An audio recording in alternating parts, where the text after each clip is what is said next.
Gaza युद्ध की वजह से मिडिल ईस्ट में जो आग भड़की थी, अब वो एक ज्वालामुखी की तरह धधक रही है और पूरा मिडिल ईस्ट इस ज्वालामुखी में झुलस सकता है।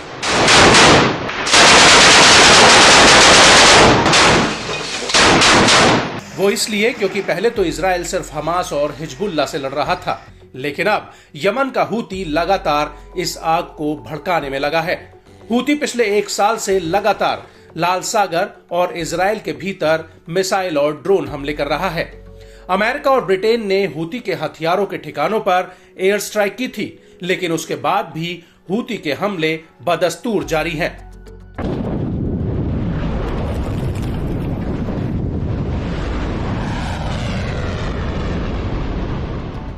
और अब इसी कड़ी में हूती ने एक बार फिर से तेल अवीव पर एक बहुत बड़ा हमला किया है। हूती ने तेल अवीव पर एक हाइपरसोनिक बैलिस्टिक मिसाइल दागी है। हूती के प्रवक्ता ब्रिगेडियर जनरल याया सारी ने खुद इस हमले की जानकारी दी है। याया सारी का कहना है कि हूती के लड़ाकों ने तेल अवीव में एक मिलिट्री टारगेट पर फिलिस्तीन 2 हाइपरसोनिक मिसाइल फायर की और ये मिसाइल इजराइल और अमेरिका के सभी एयर डिफेंस को भेदते हुए टारगेट पर जाकर लगी है।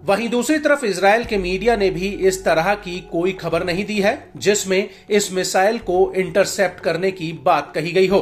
और इस हमले की वजह से तेल अवीव में 22 अक्टूबर 2024 की सुबह करीब 7:45 पर हवाई हमलों के सायरन बजने लगे थे।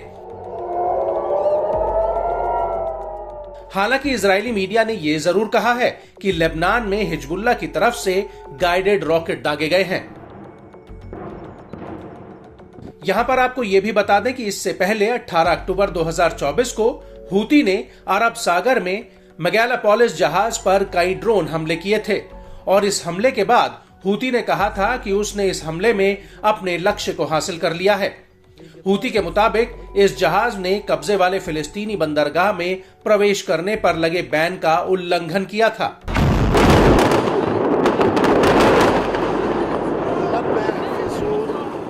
आपको बता दें कि 7 अक्टूबर 2023 के बाद से हूती ने लाल सागर में 130 से ज्यादा हमले किए हैं। बड़ी बात यह है कि हूती के हमले से पहले लाल सागर भूमध्य सागर से दुनिया का करीब 10 से 15% वैश्विक व्यापार होता था, जो अब पूरी तरह से ठप हो गया है। और अब शिपिंग कंपनियां अपने जहाजों को दक्षिण अफ्रीका होते हुए भेज रही हैं और ये रूट काफी लंबा और खर्चीला भी है।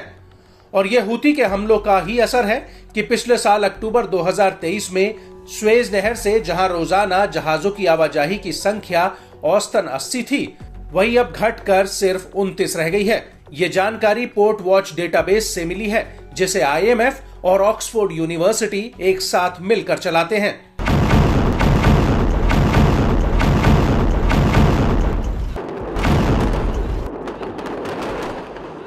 और इसी अवधि के दौरान यानी पिछले साल अक्टूबर में इसी रूट पर रोजाना 48.9 लाख मीट्रिक टन का व्यापार होता था, जो अब घटकर मात्र 13.6 लाख मीट्रिक टन रह गया है। जानकारों का कहना है कि दक्षिण अफ्रीका के Cape of Good Hope route पर जहाजों को 10 से 14 दिन का अतिरिक्त समय लगता है, जिसकी वजह से माल ढुलाई की कीमत पिछले साल से करीब 3 गुना तक बढ़ चुकी है और रूट में बदलाव करने से सिर्फ एक चक्कर में $10 लाख का अतिरिक्त ईंधन ही खर्च हो जाता है।